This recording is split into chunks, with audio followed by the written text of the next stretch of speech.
Hey guys, welcome to our second episode of the 90th Minute Podcast. I'm your host, Dalian Leach, and today I am joined by a very special guest, my teacher, advisor, and Premier League competitor, Marilda Oviedo.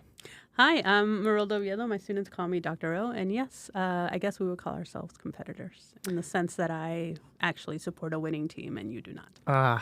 Well, if you check the table, I don't care about the table. we're just one place above you. As you guys may know, I had my good friend Miles on the last podcast, and he's a Manchester United fan, as is Dr. O. So we will have that little bit of argument going on later in today's episode. Today we'll be discussing the Premier League table, the goal scoring, where we think people are going to finish, and we're just going to talk about all things the Premier League today, and we're going to get right into it.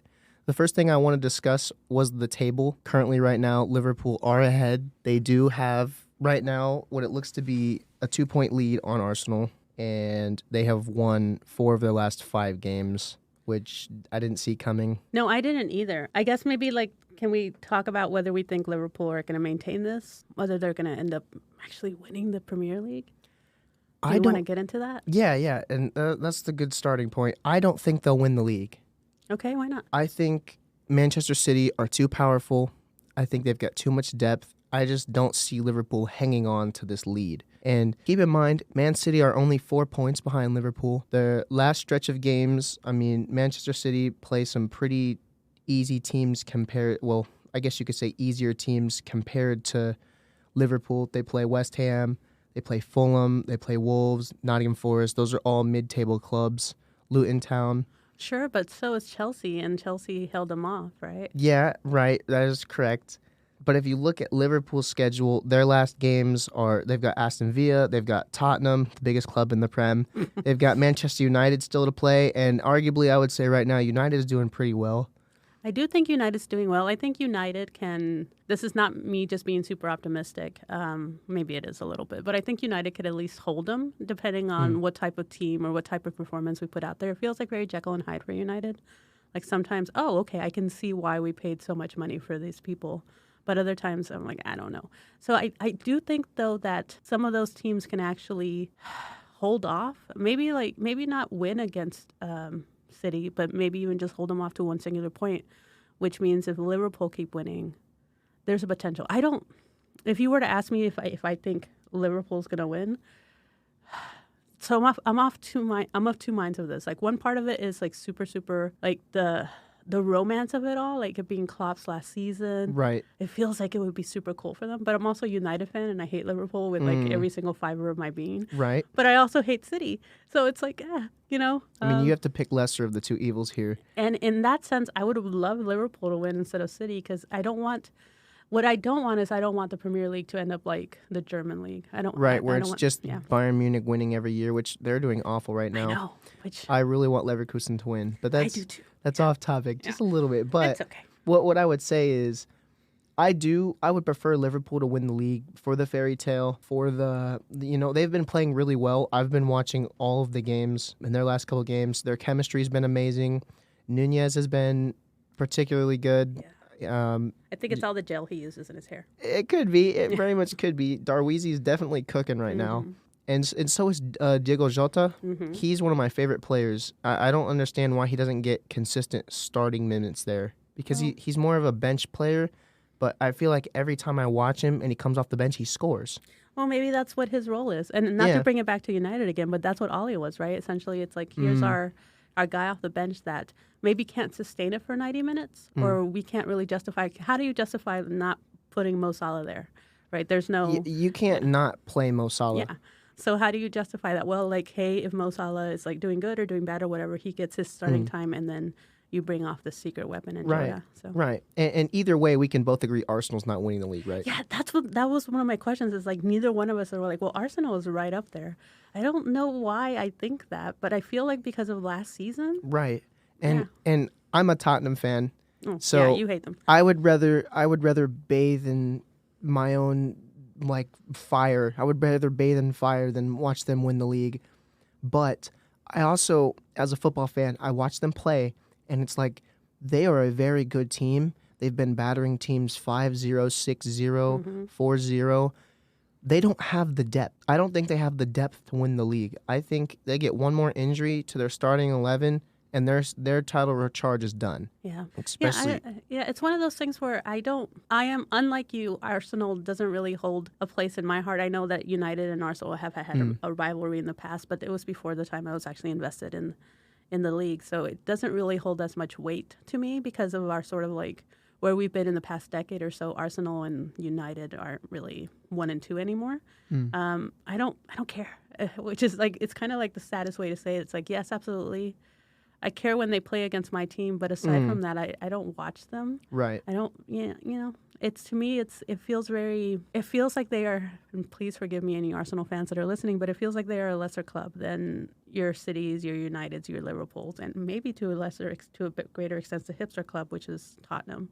Right. So it just doesn't feel like, I don't know enough about them to be like, oh, yeah, they can absolutely do it or not. But I think if past performance is any sort of indication, the fact that they faltered and everybody thought that they were going to win the league last year and they didn't kind of diminishes my estimation of whether they can actually win it. And I think that's a fair take. And again, this sentence I'm going to say has no bias to it, but I think a club that their pride and joy is a 21-year-old winger, that's not good enough. You can't rely on Saka every game. You can't rely on Martinelli every game. And they have Declan Rice and they have Odegaard, which are two amazing players. Like, Odegaard could probably walk into any team in the world and start, but that's not enough. They don't have an out-and-out striker. Gabriel Jesus is not good enough to be their star man. They need an out-and-out striker, and I don't believe they have that. And I also believe they lack defense. Their defense is shaky at times, and it shows. So for me personally, I don't see Arsenal winning the league, and it's partially because I'm a Tottenham fan, but it's partially honestly because if we were to look at it logistically, they're not better than City or Liverpool in my opinion. Yeah, that's it exactly. They are a top 4 team for sure, they're really good, but. Yeah, it's almost as if they belong in a different category. There's like the superstar teams, which and is then Man the very City good and teams. Liverpool, and then and this is how I think the league will end. I think it'll end. City will win the league. I think they'll have their comeback. I think the script will be written. I think they'll win the league. I think Liverpool will get second, and I think it'll be a 2-horse race towards the end of the season between those two. I think Arsenal will comfortably finish third. Being biased here, but I still believe we can do it. I think Tottenham will finish fourth. It will be between Tottenham and United. I will say that because I don't. Bad for Villa though. Villa, when we started in the January transfer window, and I even talked to Miles about this in our last podcast, I actually thought Villa could win the league at one point. There was a point where I was like, okay, they're a serious club, and they could really, really do. Ollie Watkins is incredible. He was in form. Diaby's incredible. Diego Luiz is incredible. This whole team is just, they're good. And at home, it's so hard to beat them at home. Like, you go to Aston Villa and you could barely win. Yeah. And they proved that against Manchester City. They did it against Arsenal. They did it against Tottenham. They did it against United. Although United's bested them twice now. So yeah. And for me, that's the turning point for United. That win, it was over break. I was at my grandmother's house watching that game, and I remember to myself, I was like, this entire season I've been ripping on United all throughout the first August through December. I'm like, yeah, they're horrible. They're not even gonna get top 5. They beat Aston Villa, and I was like, okay. Yeah. Okay. Same for me. I was like, okay, we can actually change the This season is the turning around. point, right? This is the point where, that investing in Garnacho and Kobe Mino and Højlund, this is where those investments are going to start to pay off. Whereas players such as Bruno Fernandes, which I do not like Bruno Fernandes. I just don't. He's a Prem player, but if he were on your team, you'd be like, oh man, he's amazing. I wouldn't. I think you would. He was supposed to come to Tottenham. I know. This is why I'm saying I'm that. glad he didn't, because I don't think he fits into our system either way. I don't think he fit into the system where it was a Harry Kane all the time. Yeah, I feel like Harry Kane did the same thing kind of that Bruno does. And I don't think he would fit that system. I don't think he would fit our system now either. Okay, so let's not get into we can absolutely come back to Bruno thing because I will defend him. Yeah, that's fine. I think our team would be the poorer for it. I'm super glad that he's captain. I think he does let his emotions get control of him sometimes, and that's a little troubling to see. But to the extent where you just look at how many passes, how many chances he creates per game, while like he's always looking to like get ahead, and it's not. There's a big difference between him and say like Scott McTominay, bless him, who is by the way our leading scorer. Yeah, he's been your secret weapon all season. But there's a big difference between him and Bruno in that like Scott is always passing backwards and Bruno's always passing forward. And just in terms of like what this game is about, like Bruno's it. Like if you look at his assists, like amazing. But okay, to go back to like the top 4, can I give you my thing? All right, here's what I'm gonna do. Liverpool's gonna win. Okay. Yeah. Okay. Liverpool's gonna win. City's gonna come in second. Arsenal's gonna come in third comfortably. I feel like the top 3 are locked. It's just depending on what we're doing. How have Tottenham been doing in the past few games? So currently we have won 2 games out of 5, drawn 2, and lost 1. I think we should have beat Wolves. I do, and I think we should have beat Everton. I think we got robbed both games, but there's been games where we shouldn't have won. There have been games in the past, like 8 or 9 games we should not have won. But we're such an attack-minded team. I think the way that Ange has us playing, Big Ange, he's not going to let us not get top 4. Okay. Like I feel like it's a requirement for him. Like he's expecting this of the players because if you go back to August and October, September, the expectation was us to win the league. Everyone was like, okay, Tottenham hasn't lost in 13 games. They could win the league. They could be title contenders. That was the original mark for us. And now that we're playing poorly, we've got injuries. Son was injured. Madison was injured, which was the really big blow to our season was Madison going out. He was our creative flow. Now the expectation is we better get top 4 because I could see us not getting top 4 and Ange getting kicked out. I really could. And I feel like that's a travesty if that were to happen, and I would especially agree. in his first season. He's my favorite manager that I've had so far of this decade. Better than Poch?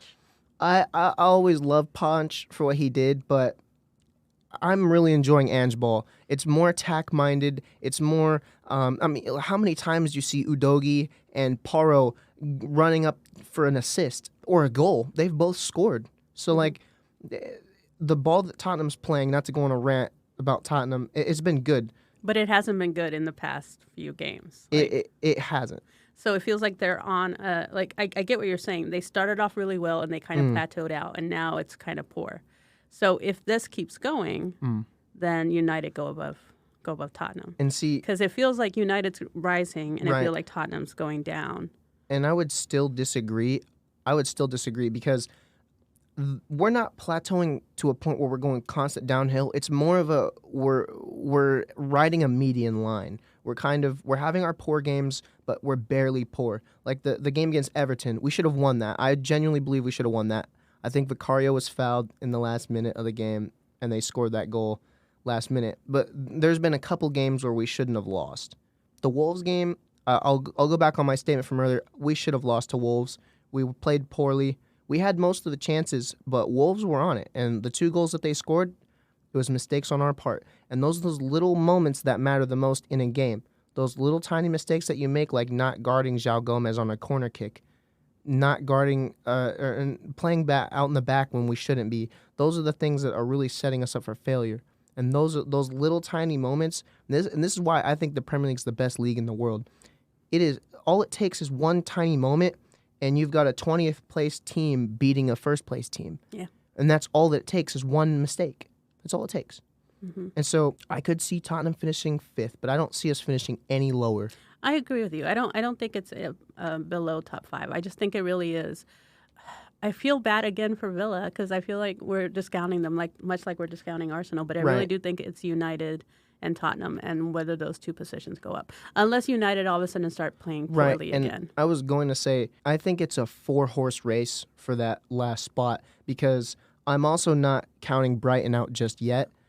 Brighton, just moving down the table just a little bit on this conversation, because I will say Aston Villa are still a top 4 team. They still have the potential to be a top 4 team, and I would say at the moment it's between us, Aston Villa, and United for that top 4 spot. But I do see Aston Villa dropping off. They've only won 1 game. They've won 2 games in the past 6. Oh, they're not doing too well. They've drawn once and lost 3.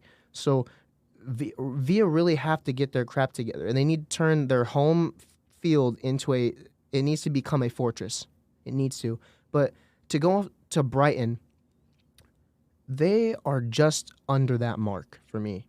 I do think they'll finish 7th where they're at right now, but the problem is I don't know how Brighton are going to do every game. They either get battered by 5 or they batter somebody by 5. Yeah, there's almost no in betweens. There's no like middle ground. It's always like, oh, we're excellent or We're suck. awful. Yeah, and that's the thing. If they continue to be really like if they keep going at this rate, they're going to drop to like mid-table because they're only 1 point behind Newcastle. They're only 2 points behind West Ham, who I thought were like in 13th, but they're in 9th.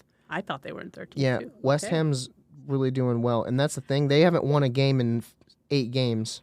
How come like West Ham? There's like all this stuff about Moyes out. Then like if they're doing so well, Well, they aren't though. That's the problem. what are you talking about? They're not even in the bottom half of the table. Well, I mean, they're above Chelsea. It's not that hard to do. But if you look, sorry for Chelsea fans, but if you look at their last game, 2-0 loss to Nottingham Forest, 6-0 loss to West Ham, 3-0 loss to United, 1-1 draw at Bournemouth, 2-2 draw at Sheffield United, a loss to Bristol City, who is a championship side in the FA Cup.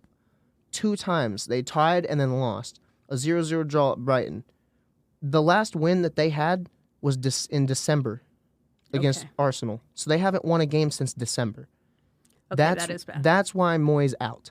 And personally, I think he needs to go too. But they are 9th. But they're only 9th by 1 point. And there's 3 other teams that are like 1 or 2 points behind. I guess I just don't understand. Like, didn't he give them like a trophy for the first time in forever? Yes. Like, what is the? It Yeah. feels to me like fans are super reactionary and want things. I think it's situational. I think fans go off a situation. Like a good example. Yeah, West Ham would be a great example of that. You know, they finally do something right, and all the fans are for them. They win the Conference League. Everyone's for them. And then they go on a losing streak. Moyes out. Watch. If he starts winning games again, oh, Moyes is saving us. Moyes this, Moyes that. Yeah. It's the same. And the great example of this is Manchester United. That's a perfect example because the whole season, Ten Hag out. My friends have all, like, even Miles, he's like, I hate Ten Hag. I want him gone. I want him out of my club. Well, now United has won their past 4 games out of 5 and drawn the 5th one. And everyone's like, oh, Ten Hag's one of the best managers we've had in a long time. Yeah, it feels very reactionary. It feels very. I agree with you. I think situational. Like the Ten Hag situation. Like, hey, didn't we win a cup last year and we placed in the top 4 and it was amazing and it was like so and it feels like we're kind of on, well, maybe not the cup or anything, but it feels like we're on the Right. trajectory to do the same thing in terms of the league table again. I am not of the opinion that Ten Hag out. I'm also not the opinion that he's the right man for the job, but it's not because I want to react against how he's doing. It's more because I think our club needs someone. I think everybody gets compared to Fergie. I was literally about to bring that up. I was literally about to bring that up. Well, I'll let you finish your thought. No, I think everybody gets compared to Fergie, and like Fergie had gravitas, right? He had like, he had the kind of like, I want to say like the kind of presence that made you believe that he could manage a club as big as United, and I just don't think Ten Hag has that. I don't think our new like ownership structure believes that either. I don't think there's a generation of managers that can match that for United, in my opinion. The way that I've looked at it is, and like you just said, everyone gets compared to Fergie. And as a kid, you know, I always looked at United as this great, giant club. You know, they're Real Madrid level, you know, Barcelona level. Maybe not current Barcelona, but No, not current Barcelona. But. you know, I've always looked at United as like United should be finishing in the top 3 every season. That's it. There's no ifs, ands, or buts. But then you get into the 2010s and up, maybe 2015 more recently, 2015 and up, and this is a mid-table side, you know, a 7th, a 6th, 8th place team that is struggling. But here's the thing. I feel like a lot of that's actually like perception because Yeah. there's been a few seasons, and I mean a few, where we've like actually landed below top 4. Most of the time, we are still a Right. top 4 I was going to team. say, and most of the time United do finish pretty well, but they get crap for most of the season. And Yep. I'm not trying to, you know, defend United or anything because God forbid. not a United fan, but, you know, the same could be said for Newcastle right now. They're in 8th. They have been awful as of late. This is a team that finished 3rd last season and should be in the top 4 race, but that's the thing. I don't believe they should be. I think last season was a fluke. You got to think, this is a team that about 3 or 4 years ago was in the championship. They were not a Premier League team. It was that soon ago? It was that recent? It was like 2018, 2017, 2018, something like that. Maybe like 5 or 6 years ago. They were in the championship. It's the same thing with Villa. 2017, 2018, they were in the championship. That's right, yes. And now Villa's a top 4 club, and Newcastle's considered a big club too. Well, it's big because, hey, they're the richest club in the world right now. Right. But to me, that never changed for me. I still view Newcastle as a mid-table club. Mm-hmm. They came up to the championship. They had one good season. It happens, you know? There's teams that do get like second season syndrome. I'm not saying they're going to have second season syndrome. They've been in the Prem for like 6 or 7 seasons now. But like there's teams that will perform good one season and then go straight back down the next. Like a good example is Brentford. They haven't gone down, but they finished 9th. They've been finishing mid-table most of the seasons that they've been in the Prem. I think it's been like 3 or 4 they've been in the Prem, something like that. They're in 14th right now. Dude, I forgot Brentford was in the Premier League. Yeah, I mean, we'll get to them in a minute, but like it just goes back to the other clubs too, the ones that are mid-table right now. Chelsea, Wolves. People forget Wolves were in the top 5 about 4 seasons ago. They played Europa League soccer. They played in the Europa League. That's when they had all the Portuguese players. That's when they had Jota, they had Neves, they had I think they still have Moutinho, but I'm not sure. I don't think so. I don't think they do either. But Wolves and Chelsea and Chelsea's a massive club. Chelsea's is on the same level as United, Arsenal, Tottenham. They're a Big 6 club for a reason. There always will be that Big 6, no matter what you say. That's the Big 6. Chelsea are in that Big 6. They're in 10th right now. Mm-hmm. They're awful right now. And the entire season, they've been battling Wolves for that 10th or 11th spot the entire season. And I do want Wolves to win that battle because I actually really like Wolves. I like their colors. I like their stadium. I love Molineux. I love the Molineux Stadium. It's pretty. Yeah. It's a pretty stadium. I love the culture. I like the idea that they bring in just a bunch of Portuguese players. Didn't they have like a Mexican striker, Jimenez? Yep, yeah, Raul Jimenez. He's currently at Fulham. Yeah. Oh, is he? I hope he's doing well. He's doing okay. I just remember like the fans would wear like the Mexican wrestling masks too. It was cool so fun. Culture. And that was back when Wolves were a top 5 team. They had Jimenez, Jota. Their attack was insane. Who was the manager? Nuno Espirito. Yeah, he didn't do well after that, right? He was awful after that. Awful. It's so weird how a manager can be like something amazing, for a team. And then he was just Like right after that, he was just Yeah, the same thing for Leeds. Remember when Leeds was in the Premier League? Yeah, and I actually think they'll come back up. I think so. That's a topic for a different time, but I think they'll come back up. Either way, though, Chelsea are a big club, and they're mid-table at best. They've spent over $1 billion to make this huge squad. Moises Caicedo's been awful. Mudryk, nowhere to be found. He's just not good. Nico Jackson might be the worst Premier League striker I've ever seen. Who? Exactly. They bought him from Villarreal. He should have just stayed there. He's not been good. Chelsea's best player this whole season for me has been Cole Palmer, and he's only been there half the season. And their other best player, I would arguably say, is Raheem Sterling, or Conor Gallagher's been okay as of like the last couple games. But before that, Gallagher has done nothing. And then Enzo Fernandez. Enzo Fernandez has been really, really good. But other than that, Chelsea have been horrible. Yeah. I don't like, so for Chelsea, for me, Chelsea isn't a club I respect.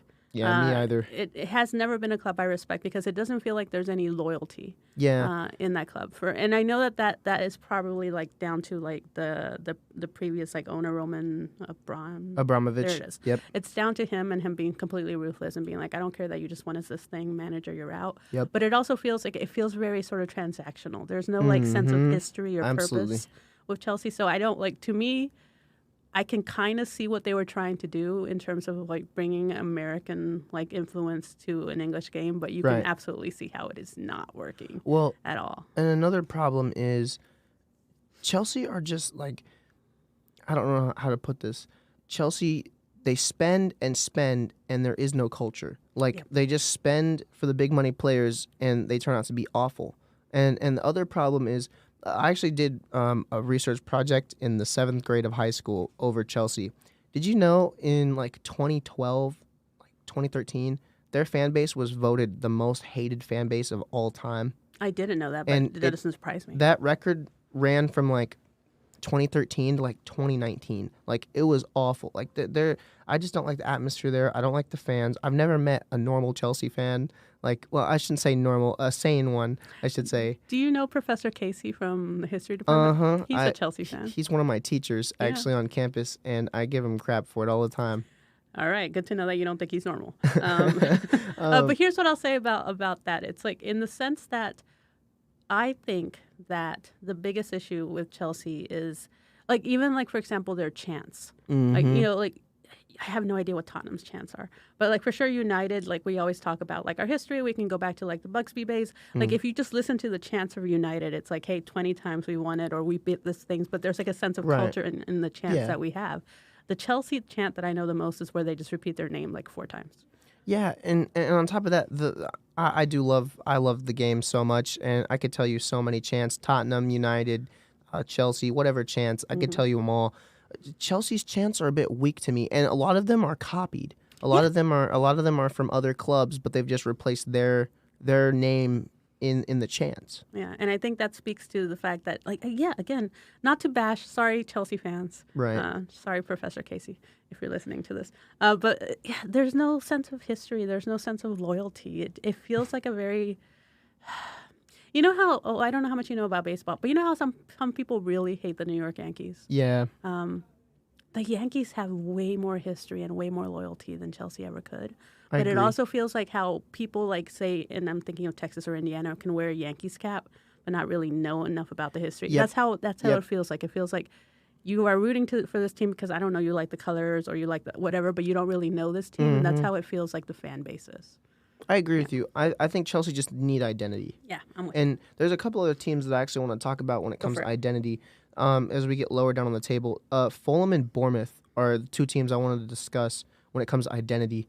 And Fulham are currently 12th. They've got 1 win in their last 5, and they've got 8 wins. They've got 12 losses. They've got 5 draws. This is a team that has been absolutely boring for me. You go to Craven Cottage and it's almost pointless. Like they either win or they lose. They're not doing a whole lot of anything else, and the games are boring. They're right at the moment.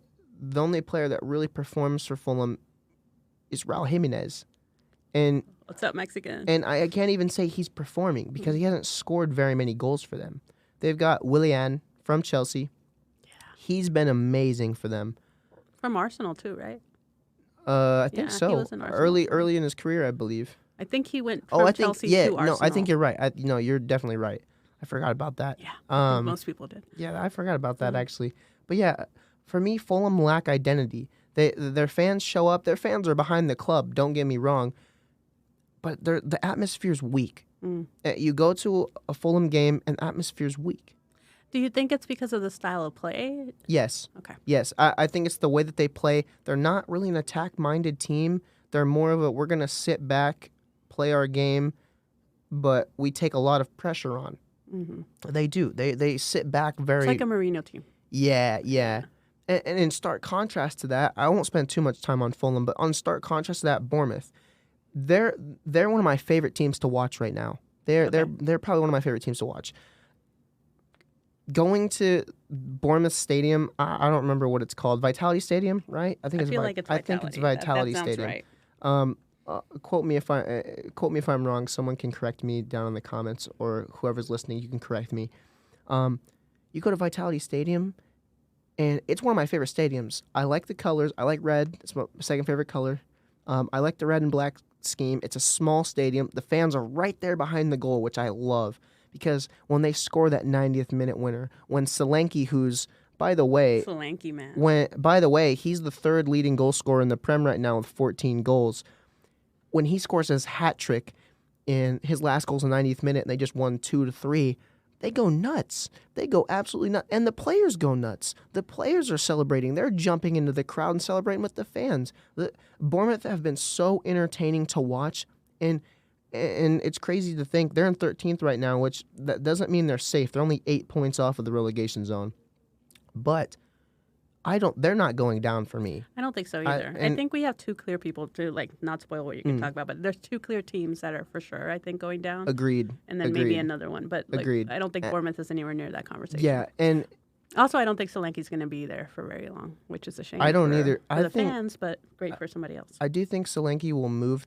He'll stay in the Prem. Mm-hmm. But I think he'll move to, like, honestly, this might be a really weird shout, but if Leicester go up, I could see them buying him to replace Vardy because Vardy's retiring. Is he finally? I'm pretty sure. Oh. So I could see, no more Vardy party. Vardy. No more parties with Vardy. But I could see them buying Solanke because he would fit perfectly into their system. Or Crystal Palace, even he would be good. Why at would Crystal he? Palace. Why would he go to a team that is like Worse? lower on the table? It's doing worse right now. I agree. I mean, he could work out at West Ham. I could see West Ham maybe. He could.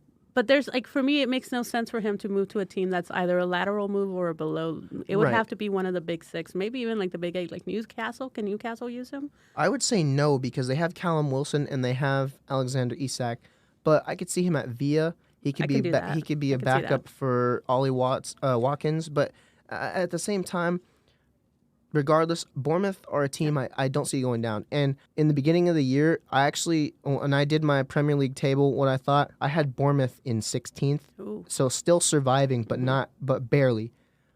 I don't think they're there anymore. I actually think they'll do better than what they're doing now. I think they'll catch Fulham, pass Fulham for 12th, and then I think they'll be in the conversation with Wolves and Chelsea for that 11th and 10th spot if they keep playing this way. How great would it be if Bournemouth were above Chelsea? That would make my whole year, really. It would be amazing. It would be the double whammy if Arsenal doesn't win the league, too. So I'd be happy with that. Mm-hmm. And again, I'm going to use this term again. In stark contrast to Bournemouth, directly below them is Brentford. Oh, who again? Brentford. All right, who's the manager? The current manager is... I actually don't know. I'm pretty sure they just sacked their manager. But... Brentford is a team that I forget exists unless they're playing my team. And then I forget about it almost immediately. I'm sorry to say. I feel like that's very harsh. I don't know how many Brentford fans we have, but... Yeah, so Thomas Frank is actually the manager. Oh, I like him. He's good, but he's been horrible. Yeah. And Brentford did win their last game, I believe. Let me look. They're actually currently playing Manchester City right now as we speak. Okay, can I confess something to you? Mm. Who is Vincent Kompany the manager for? Burnley. Okay, that's who I was confusing Brentford with. Yes. Brentford, I don't mind. Let me go back to everything horrible I just said about Brentford. Forget I said it. I was talking about Burnley. Brentford is fine to me. I like that Thomas Frank guy. I feel like it's a team that, they're always going to be struggling, but at least their football isn't boring. Yeah. And I do like Brentford, not to cut you off. Yeah. I do like Brentford. They've been awful as of late. And I was wrong. They haven't won their last game. They lost 4-1 to Liverpool. Oh, well. But they've won 2 in their last 5. It's not bad. It's not horrible, but I actually do think they will survive. A couple of weeks ago, if you would ask me, I would have said Brentford are now in my mix for relegation. But now they have Ivan Toney again. Mm-hmm. He just came back from his betting ban, and he's scoring. And that gave Brentford a whole different vibe because they were down and out. Their fans weren't back in the club anymore. Their fans were showing up disappointed, leaving disappointed. But now that Ivan Toney's here, it's like they have their savior. They have their star boy back. He's not going to stay at Brentford, no chance. But for now, he's Brentford's key to survival, in my opinion. He has to score. He has to keep them up, and I think he will. And the same thing can be said for Crystal Palace. They've got injury problems. They're in 15th. They're one spot below Brentford. I could easily see Crystal Palace going down the way that they're playing right now. Elise has been injured. Eze has been kind of out in and out injured. They don't have anyone else really that springs to mind as a game changer. I mean, they have Edouard, but he's not consistent. They have Ayew. He's not consistent. Ayew is definitely not consistent. Ayew's a baller when he wants to be, but other than that, no. I can see Crystal Palace going down. I don't see it. I don't see Crystal Palace going down. Right. And right now for me, because the table is so tight and I can't tell, from 14th to 20th for me is in that relegation mix. I mean, okay. I have my 2 that are definitely going down. What are they? Do you mind? We can all. I was going to get to that, but we can all agree Sheffield United and Burnley are going down. Yep. It for me, when when Sheffield United lost at home on Boxing Day to Luton, that for me was it. I lost all faith in Sheffield United. I'm sorry, Sheffield United fans, if you're watching, if you're listening in, your team's going down. There's no saving them, in my opinion. They were good. Remember the first year they got up? They actually were like top 10. They stayed up, and then they went down the next. They had second season syndrome. That's what I was talking about earlier. They played really good the first season, then went down the second season, didn't come back up for a couple seasons, came back up this season, and they've been horrible. Yeah, they've been embarrassing to watch. They got destroyed by Brighton. They've been destroyed. They've been dismantled by like 7 or 8 different teams. And for me, them losing to Luton Town at home on Boxing Day, a relegation dogfight that they had to win, for me, that was the telling sign that there is no saving Sheffield United. I agree with you, and there's nothing I can say that disagrees with that statement. What I always think about is these teams that, so if we're moving away from Sheffield, if you go into like Burnley, like these teams that want to play the same way that they played in the Championship. You can't. You can't, because Championship and Premier League are completely different levels. I know they're only one division apart, but even a big team like Leicester City, who really shouldn't have gone down last season, they are winning the league comfortably, and I think they will win the league comfortably. You got to think, they're going to come back up, and they're going to be in a relegation fight, in my opinion. You know how hard it is to stay in the Premier League? Like I said, right now for me, there's 1, 2, 3, 4, 5. There's 7 teams, in my opinion, that could still go down. Leicester City won the league. Yeah. Like how do you go?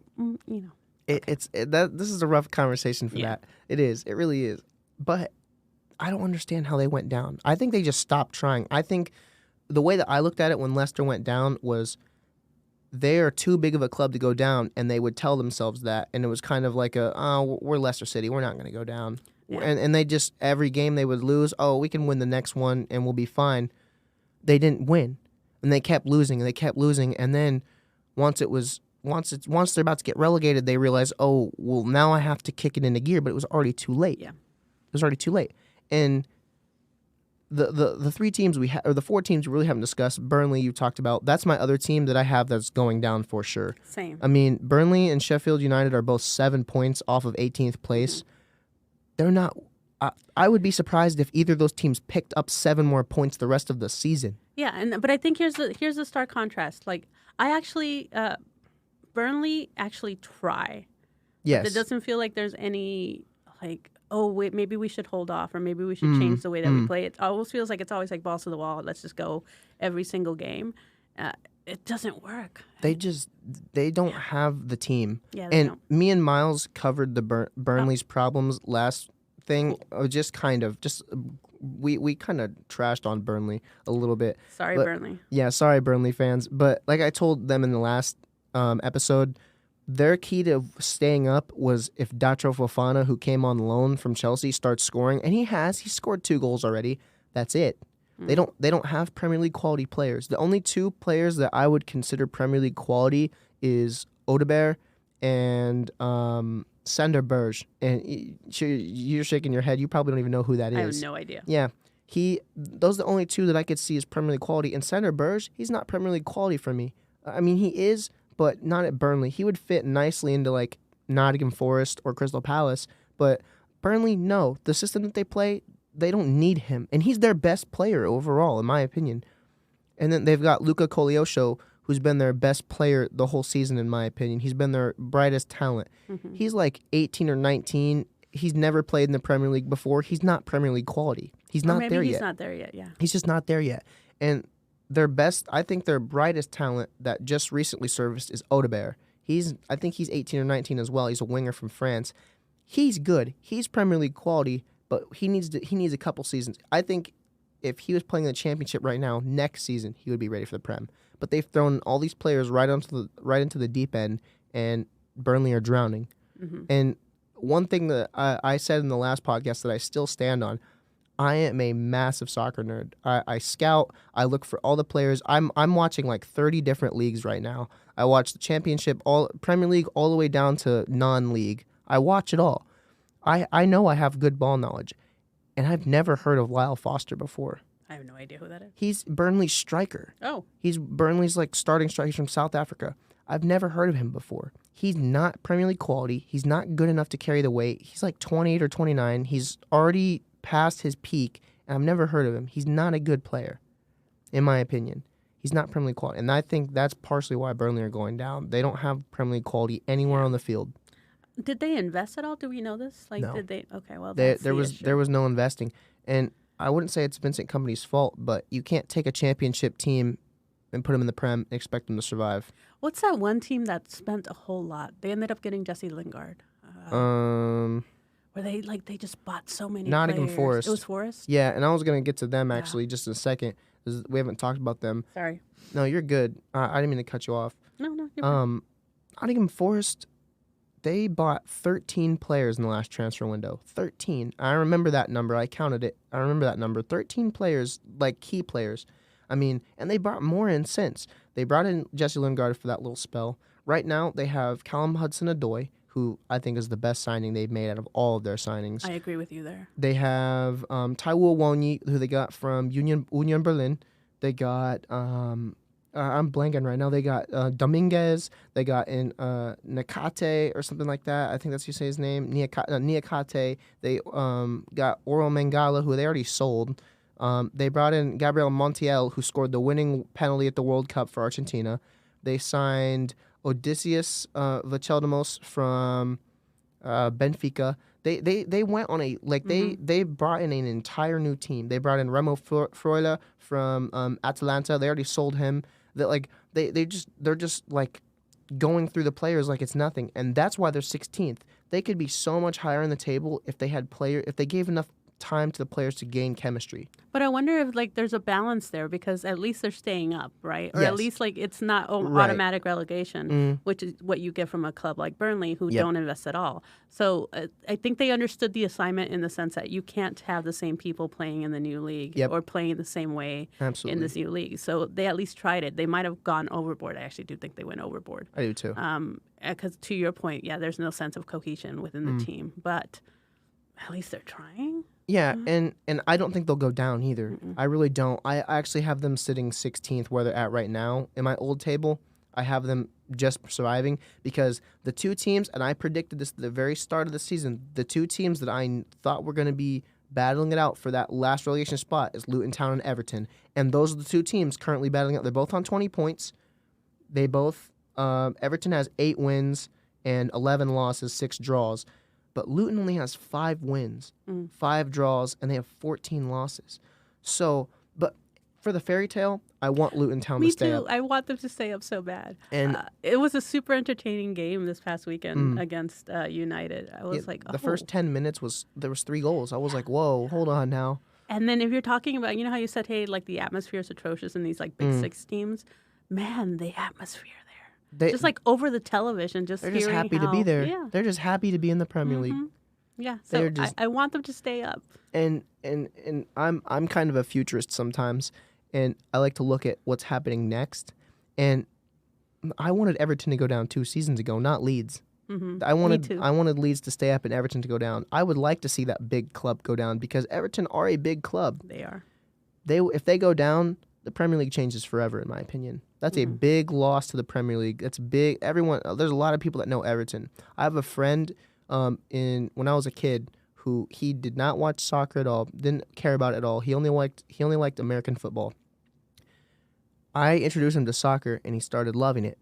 He knew nothing. He didn't know anything. He didn't know United. He didn't know Real Madrid. He just never heard of Messi or Ronaldo, anyone. He's never heard of any of it. Has he been living under a rock? Yes. Okay. Well, an American rock. But the only team he had heard of for some reason was Everton. How? I don't know. Why? I don't know.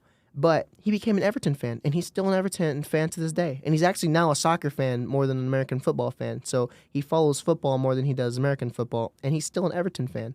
Amazing. So, I mean, for his sake, I'd like to see Everton stay up. But for everyone else's sake and for Luton Town's sake, I want Luton Town to stay up. And on top of that, like I said, I'm a futurist. I really like the championship. I really, really do. And I want the 3 teams that come up next season to stay up. So it would benefit me personally if Luton stayed up because they're kind of an easy team to go down next season. Okay, I see. compared to, because right now the only competition that they have to work. I mean, they have Burnley and Sheffield United under them. Who are they going to have under them next season? Because Leicester's coming up, Leeds are possibly coming up, Southampton's possibly coming up. I forgot about Southampton. And there's a team that no one's talking about, and it irks me. Ipswich Town. Oh, yeah. Have you even heard of them before? Yeah, they're direct rivals of Manchester United, so you should know them. Yeah, I don't think we're in the same league, dude. Yeah, literally, we're not in the same league. Literally, they got promoted to from League One to the Championship this season. Oh, good for them. And they have been second place the entire season. They're the only team that's been keeping up with Leicester, but as of late, they've slipped to fourth. They're still in the playoffs, but they've been awful as of late. But it's a 4-horse race for the title in the Championship between Leicester. Let me actually look it up real quick. Leicester, Southampton, and Leeds, and okay. So here it is. So right now, Leicester they've run away with the league. They're on 78 points. That makes sense. They've only lost one game in their last 8 or 9 games. They're going to win the league. Second place is Leeds United. They're on 69. Southampton's third on 67. That's not bad. Ipswich is on 66. Okay. They're only 3 points behind Leeds. And then fourth place is West Brom. They're on 52. They're like a good 14 points behind. Those 4 teams have been carrying this league the entire season, and I've been praying about it all year. I want Ipswich Town in the Premier League. Talk about a Cinderella story. They went from getting promoted from League One to the Championship to the Premier League back to back to back. That has never happened before, ever. It's going to happen with, what's the Ryan Reynolds team? Wrexham. It's going to happen. No, we can't do that to Ipswich Town. Can't do it. It has to be Wrexham. Even if Ipswich Town finish bottom of the Premier League next season with 4 points and they go down as the worst Premier League team of all time, I would love to see the Tractor Boys go up because they're a team that they have history. They used to be a Premier League team. They used to be direct rivals of Manchester United, just like Leeds. They used to be old-timey rivals. Yeah, it feels like there's a lot of recency bias, but like how much of that can we count? Like in my lifetime, Manchester United has always been the big club. Yes. In your lifetime, it's always been a big club. Yes. I can't even. I know the history, so I know like they used to be really poor. They almost got relegated. I know the history of it, but it feels so foreign to me. It's almost like saying, hey, Manchester City are gonna get relegated from it's one of those things where it's happened in the past, but because it hasn't happened in the past 20, 30 years, you're like, there's no way. This is not how we conceptualize of the world. So I can see where prior to like the Premier League, I'm guessing it was prior to the Premier League, they would have been rivals, but that's a different team than the one that I know. And Ipswich was a different team back then as well. Same with Leeds. But I think it would be amazing to have, 2 teams with the last name Town in the Premier League. Luton Town, Ipswich Town. Is that the only reason? little towns teams making it to the Premier League. Like I watched the playoff final when Luton Town played Coventry City to go to the Premier League and they won on penalties. I had literal chills when he put that penalty when the goalie blocked that penalty. All their fans were like crying and screaming. It was just a sea of orange. And it looked like every single Luton Town fan ever was in that stadium in Wembley. And isn't football great? It's the best sport in the entire world. I don't care what anyone says. I am with you. It is the best sport to ever be invented. But here's what I'll say. Here's what I'll say I'll end off with my relegation predictions. Okay. Sheffield and Burnley, as we both have agreed, are dead and buried, in my opinion, unless they win the rest of their games, which is very unlikely. Very unlikely. But I'm going to throw you a curveball. Everton goes down this season, and Luton Town stays up, and part of me is hoping, and by their record right now, I would be laughed at because Luton Town has only won once in their past 6 games, but Everton, they have been awful. They haven't won any in their last 6 games. And they haven't lost either. They've just been drawing like crazy. They lost 1 game, but apart from that, just for the storyline, I'd love to see them go down in the championship. I would love to see their name next to Plymouth Argyle down in the championship. Can I say that it's not that much of a curveball? Those are my bottom 3 as well. Wow. Okay, so we have common ground here. Yeah. And it's just that you root for a team that sucks, and I mean, root for a team that rocks. I don't know what to tell you. I mean, But no, I agree with, not to get into that. Disagree? But like, yeah, agree to disagree. But no, I agree with you. I think Everton would be a much better story of them going down as opposed to like Luton Town, which everybody sort of expected. And I just like the Cinderella aspect of it. I like Luton Town. I like that they try. I like that. there's so much heart there. Yes, I There's love so their much fan heart. base, man. Also, one quick thing before we do end this here. I did want to talk about like the top 10 goal scorers Okay. for the Prem. First, Holland, he's on 16. Mohamed Salah, second on 15. Dom Slanky for Bournemouth on 14. Ollie Watkins has 13. Saka has 12. Son has 12. Bowen has 11 from West Ham. Richarlison has 10. Go Richarlison.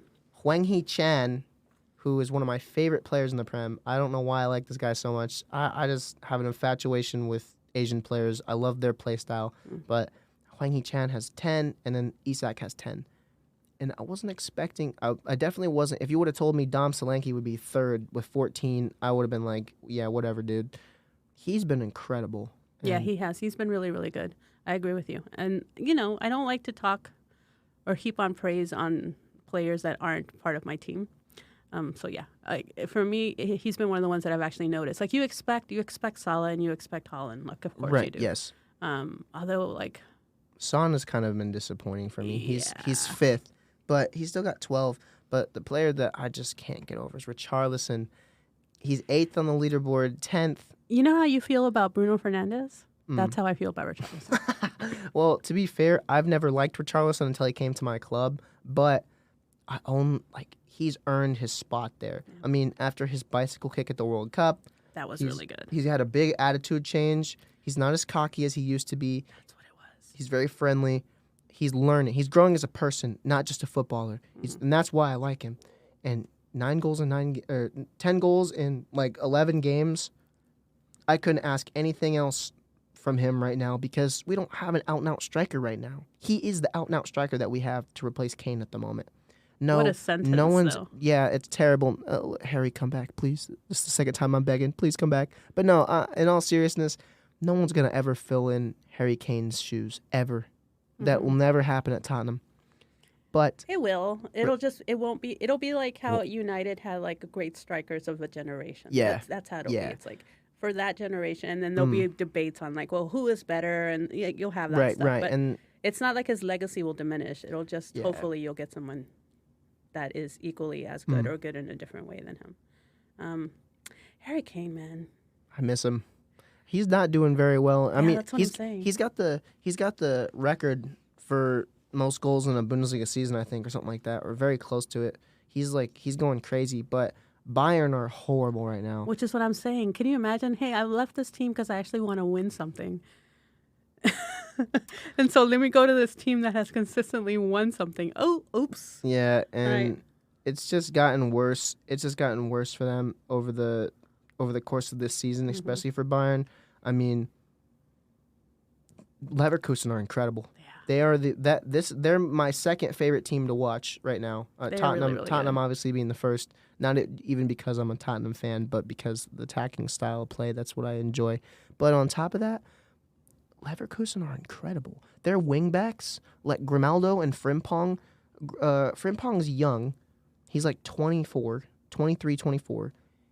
And his work rate is, I've never seen anything like it. I'll put it that way. I've never seen soccer like Leverkusen are playing, and it's all Xabi Alonso. And there's rumors of him going to Liverpool next season as Klopp's replacement. And if he does, he'll probably bring some of those Leverkusen players Did over. he used to play for Liverpool? Yep. All right.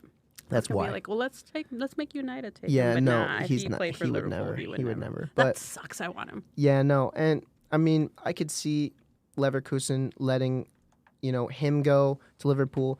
But if he goes to Liverpool, he's gonna bring some of those players with him. Whether it's Frimpong, whether it's Hlojek, he's a cam / striker. He comes off the bench. He's like 21 from the Czech Republic. He's insane. They've got. I mean, he could bring Grimaldo. I doubt he will. Grimaldo's 28. They've got Ezequiel Palacios, who he was on the bench for Leverkusen, getting no minutes last season. Xabi Alonso comes in, makes him a starter, changes his whole outlook on the game, and now he's one of the best midfielders in the world. He's amazing. So For that league. for that league, yes, I agree. So how well they translate is a different thing. And then there's a winger I'm forgetting. Their attack is incredible. They have so many attacking options. But I think that'll do it for today. Yeah. If there's anything else you want to add? United rocks.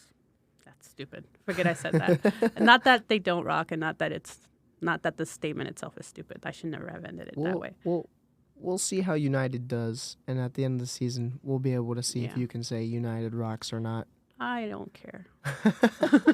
I mean, I do. I love United, but at this point, I feel I am loyal to my club, in the sense that like I won't be like, oh man, I'm no longer going to support them. I'll support them Right. regardless of whether they end up 4th or 5th.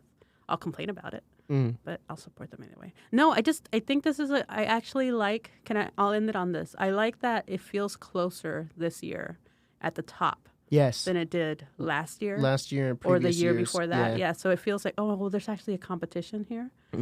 We'll see how long that can be sustained.